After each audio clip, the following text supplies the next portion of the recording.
ओम नमः शिवाय। ओम नमः शिवाय। ओम ब्रह्मा मुरारी त्रिपुरांतकारी भानु शशि भूमि सुतो बुधश्च गुरुश्च शुक्रः शनि राहु केतवः सर्वे ग्रहाः शान्तिकरा भवन्तु। ओम ब्रह्मा मुरारी त्रिपुरांतकारी भानु शशि भूमि सुतो बुधश्च गुरुश्च शुक्रः शनि राहु केतवः सर्वे ग्रहाः शान्तिकरा भवन्तु। ओम पुंडरीकाक्षाय नमः। अब आप नवग्रहों के हवन संविधा के बारे में समझें। जो ग्रह ग्रसित हो जाता है, मानव जीवन में क्लेशित करता है, मार्केस आता है, रोग व्याधियाँ उत्पन्न करते हैं, इसके साथ साथ दुर्घटना, अलक्ष्मी, व्यापार मंद पड़ना, परिवार में विघटन होना इत्यादि अनेकों प्रकार की उत्पत्तियाँ जो है कि नहीं ग्रहों के कारण से भी होता है। इसलिए ग्रह शांति बहुत ज़रूरी है। जो ग्रह का उत्पात हो रहा है उस ग्रह का जप करावें और जप करा करके हवन करा दें। तो जो हवन होता है उस हवन के संविधा के बारे में आप ध्यान दें कि कौन से ग्रह का कौन सा संविधा है, यानी लकड़ी, और उस पर आहुति पड़ता है। तो सर्वप्रथम हम बताएं आपको कि सूर्य ग्रह से अगर पीड़ित है तो मदार का जड़, मदार का लकड़ी, जिसको अकौआ या अकवन भी कहा जाता है, इसकी संविधा बनाकर हवन किया जाता है। दूसरा ग्रह अगर चंद्रमा से ग्रसित हैं, चंद्रमा अगर परेशान कर रहा है तो पलाश की लकड़ी पर हवन करना चाहिए, ये अच्छा रहेगा। मंगल ग्रह से अगर प्रभावित हैं, जैसे मंगल के कारण से ऋण वगैरह भी उत्पन्न हो जाता है और भूमि विवाद भी होता है, भूमि हाथ से निकल भी जाता है, व्यक्ति घर से बाहर रोड पर फेंका भी जाते हैं। तो मंगल ग्रह के शांति के लिए और मंगल के द्वारा संतान को कष्ट हो रहा है तो उन सभी को शांति के लिए मंगल मंत्र का जाप करके और उसका हवन करना चाहिए। तो मंगल ग्रह का हवन संविधा है खैर के लकड़ी पर हवन होता है। अब आप चले बुध ग्रह के लिए चिड़चिड़ा जिसे अपामार्ग कहते हैं, अपामार्ग के लकड़ी पर बुध मंत्र के द्वारा आहुति देना चाहिए, कल्याण रहेगा। गुरु के लिए जो है कि नहीं पीपल के पत्ता, लकड़ी, इसका संविधा से हवन करना चाहिए। शुक्र के लिए गूलर की संविधा से आहुति दिया जाता है।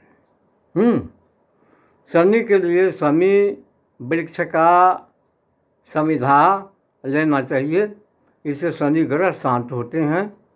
तो शनि के बारे में आप सभी जानते हैं, अढ़ैया होता है, साढ़े साती होता है, शनि का बकरी होना, शनि का निर्बल होना, शनि का तेज होना और बहुत तरह से परेशानियां हैं।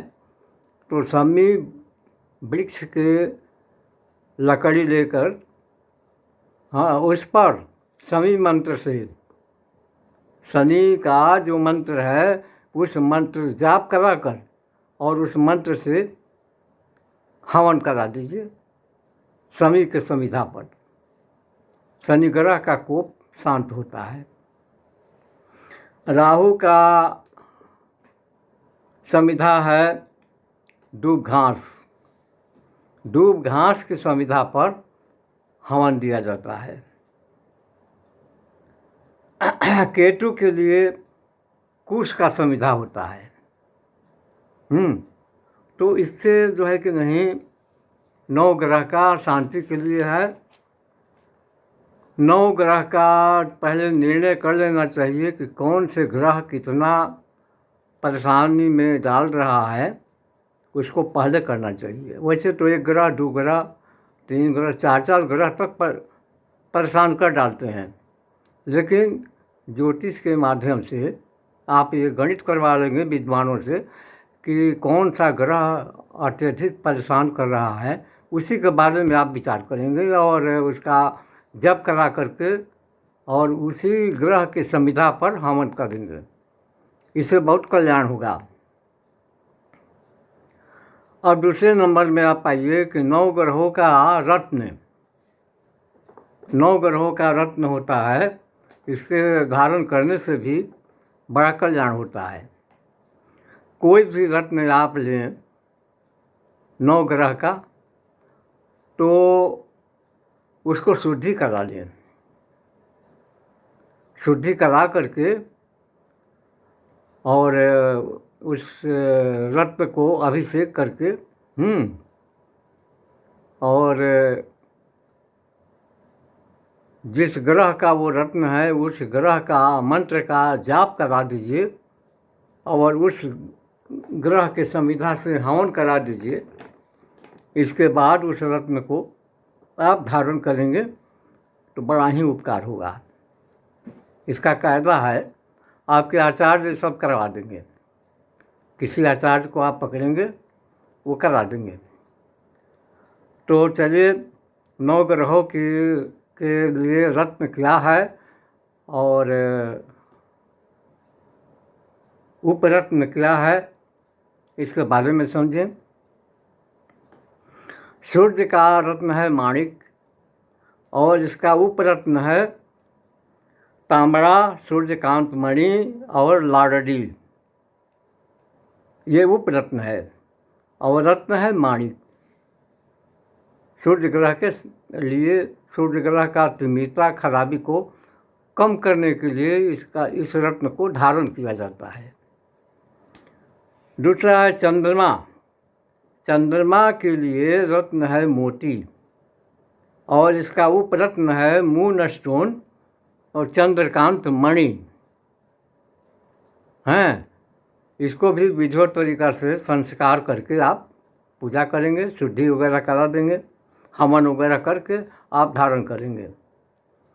मंगल का रत्न है मूंगा और उसका उपरत्न है लाल हकीक, रतुआ और विद्रुम मणि। इससे आप जो है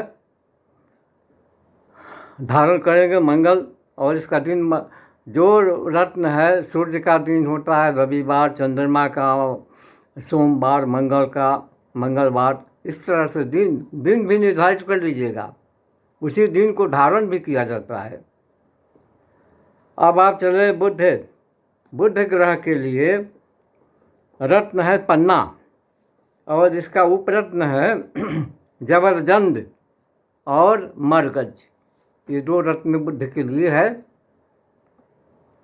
अब बुधवार के दिन वही पहले के तरीके से आप संस्कार वगैरह करके प्राण प्रतिष्ठा करके उसको शुद्धि वगैरह करके हवन वगैरह करके जाप करके आप धारण कर लीजिएगा। अब चलिए, बुध के बाद आते हैं गुरु। गुरु का रत्न है पुखराज। गुरु का पुखराज रत्न है और इसका उपरत्न है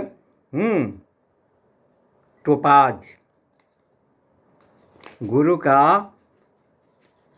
रत्न हुआ पुखराज और इसका उपरत्न हुआ टोपाज।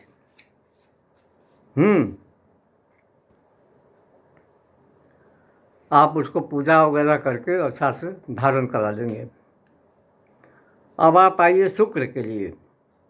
शुक्र ग्रह का रत्न है हीरा और इसका उपरत्न है तुरमली, कुरंगी, दंतला और सिम्मा तथा स्फटिक। ये रत्न जो है कि नहीं, ये उपरत्न है और रत्न हीरा है।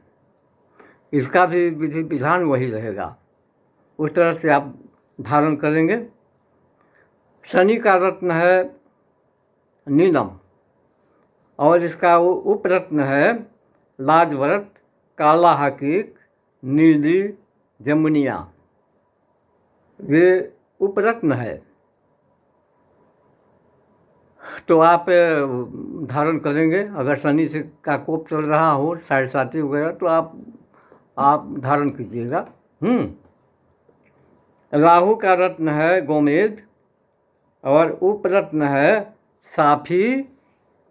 साफी रत्न आता है, साफी और तुरमा। राहु का रत्न हुआ गोमेद और उपरत्न हुआ साफी और तुरमा, दो उपरत्न है। इसको भी उसी तरह से धारण किया जाता है। और केतु का रत्न है लहसुनिया, जिसे कैट चाई कहते हैं, और इसका उपरत्न है फिरोजा और उपदंत। तो ये 9 ग्रहों का रत्नों के बारे में आप समझेंगे। अब आप 9 ग्रहों के जड़ी के बारे में समझें। क्योंकि हर प्राणी रत्न जो है कि नहीं खरीदने में असमर्थ होता है और उपरत्न भी कोई कोई महंगा मिलता है। अब मान लीजिए शुक्र का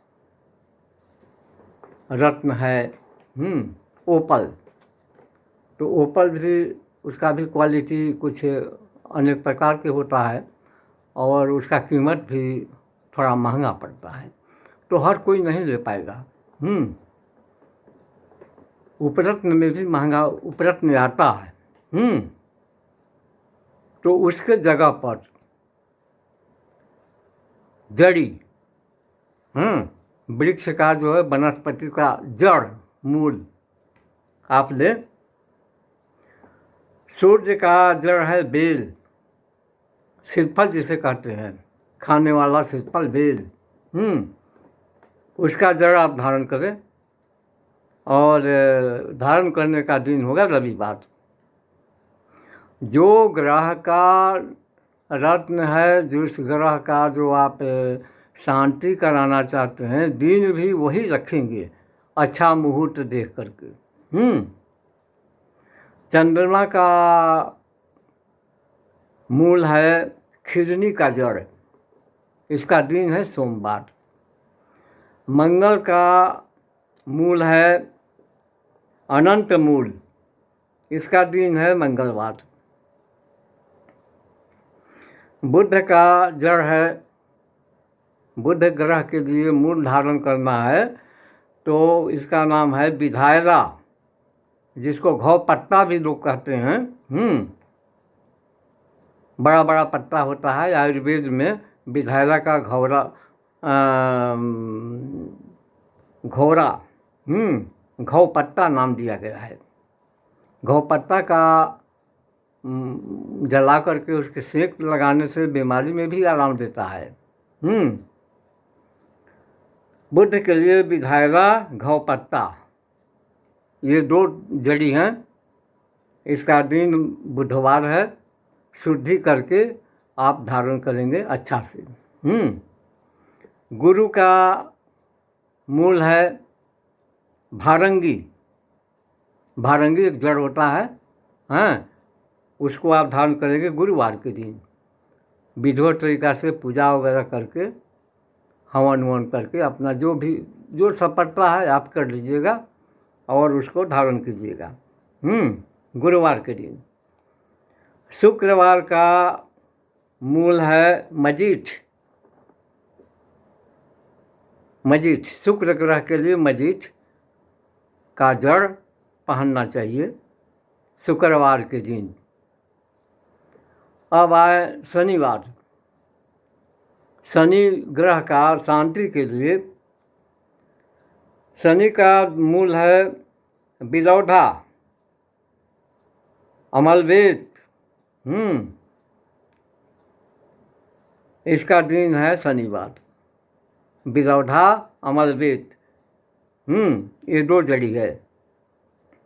शनिवार के दिन पूजा पाठ करके अपना शनि का स्मरण करते हुए आप धारण कर लीजिएगा। राहु ग्रह के लिए मूल है सफ़ेद चंदन का जड़। सफ़ेद चंदन का जड़ धारण करने से राहु ग्रह शांत होता है। गोमेद की जगह पर भी दिया जाता है। अब चले आप, आज का दिन है राहु का मूल धारण करने का दिन शनिवार है। केतु का भी शनिवार दिन ही है। केतु ग्रह के लिए जड़ है अश्वगंधा। अश्वगंधा का जड़ हैं विधिवत तरीका से संस्कार करके आप धारण कर लेंगे। इससे केतु की तिमिरता, केतु का परेशानी, ये सब जो है कि नहीं, इससे शांत होता है।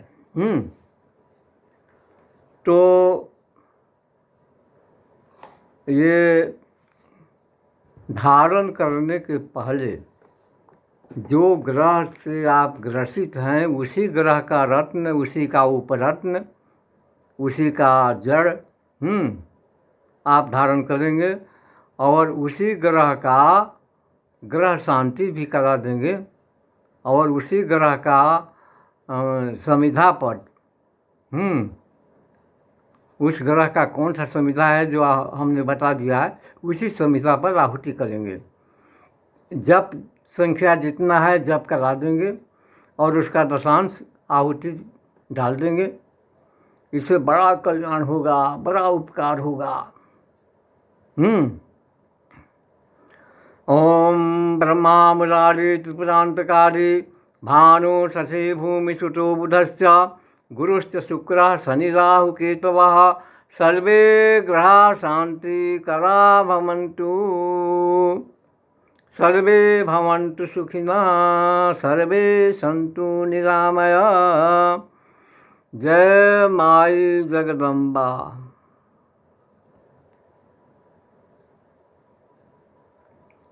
माता जी का स्मरण जरूर